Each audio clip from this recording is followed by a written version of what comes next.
आज बात करते हैं एफ.डब्ल्यू. मरनाओ जी की 1922 में रिलीज हुई हॉरर मूवी नॉस्फेरातु के बारे में, जो जर्मनी की मूवी है, जिसको देख के एक बार तो यही लगेगा कि ये ड्रैकुला है क्या। स्टोकर जी ने एक नोवेल लिखी थी जिसका कैरेक्टर आज भी फेमस है और वो नोवेल थी ड्रैकुला। जी हाँ, इस नोवेल ने बहुत सारी साइलेंट फिल्म्स को इंस्पायर किया था क्योंकि वो कैरेक्टर था ही इम्प्रेसिव। ये नोवेल लेटर के फॉर्म में लिखी गई थी जो डायलॉग्स पर कम और डिस्क्रिप्शन पर ज्यादा फोकस करती है, और यही चीज साइलेंट फिल्मों के लिए जरूरी है। डायलॉग्स कम और डिस्क्रिप्शन ज्यादा, यानी विजुअली स्टोरी टेलिंग और डायलॉग्स कम, क्योंकि साइलेंट में डायलॉग्स कहाँ है। ड्रैकुला जिसको अंधेरा पसंद है और उजाले से खतरा, ये लाइट और डार्कनेस का कनेक्शन उस टाइम के डायरेक्टर को बहुत पसंद आया। लाइक प्रकाश और अंधकार की बातें जो सालों से चलती आई है कहानियों में, उसको एक प्रॉपर कॉन्सेप्ट मिल गया था ड्रैकुला के नाम से। Director F W. Murnau German expressionist movement के फेमस डायरेक्टर थे। जर्मन एक्सप्रेनिज्म एक आर्ट मूवमेंट थी जर्मनी में जो वर्ल्ड वॉर 1 के बाद शुरू हुई थी, जिसमें इमोशन और फीलिंग्स को एक्सप्रेस करते हैं आर्टिस्ट ड्रामेटिक और एक्सरेटेड वे में। एक्सरेट यानी बढ़ा चढ़ा के एक्सप्रेशन देना। फिल्मों में ड्रामेटिक लाइटिंग यूज की जाती है, अजीब एंगल से मूवी शूट की जाती है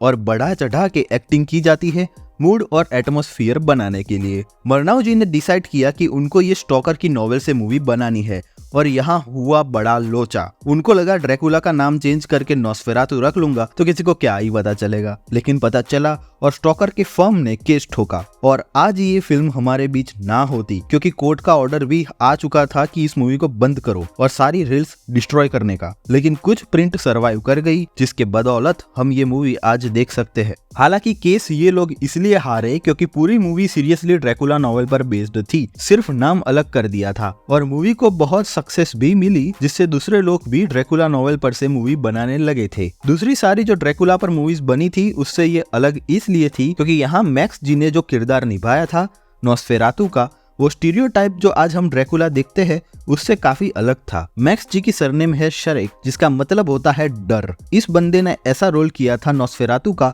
जो वैम्पायर है, कि 2000 में मूवी आई थी शैडो ऑफ द वैम्पायर नाम से। वो बेस्ड थी इसी नॉस्फेरातु के मेकिंग पर। उन्होंने कहा था कि ये जो मैक्स एक्टर था वो रियल वैम्पायर था, पर इस चीज को मैं नहीं मानता। मूवी के प्लॉट की बात करें तो हटर जी जो ट्रैवल करके एक आइसोलेटेड केसल में यानी किले पर पहुंचते हैं, उनकी कुछ लीगल मैटर सॉल्व करने के लिए वो फाइनली काउंट ऑरलॉक से मिलता है, जो सीरियसली बड़ा अजीब है। खून निकलता है हटर का तो अचानक चूसने जाता है और भी बहुत कुछ। फिर हटर को वो एक दिन कमरे में बंद कर देता है, तब उसे शक जाता है कि दया कुछ तो गड़बड़ है। वो भाग के अपने घर जाता है जहां उसे होश आता है कि ये ऑरलॉक जो है उसे उसकी बीवी का खून चूसना है, और वो बस आ ही रहा है। लेकिन हटर की वाइफ के पास एक और प्लान है जिससे इस ऑरलॉक का परमानेंट इलाज हो। रात का दुश्मन सुबह। मूवी के कुछ सीक्वेंस काफी ऑसम थे, जैसे ये हमारा विलन कॉफिन से बाहर निकलता है, जिस तरह घूमता है कैसल में। हटर की वाइफ उसे देखती है जब वो दूर से बालकनी में खड़ा देख रहा है उसे। लेकिन काफी मिस्टेक्स भी थी, जैसे ऑरलॉक को सूरज की किरणों से मरने का खतरा था, तो बोट वाला सीन सीरियसली सुबह शूट किया गया लगता है, वो जरा सुधार सकते थे।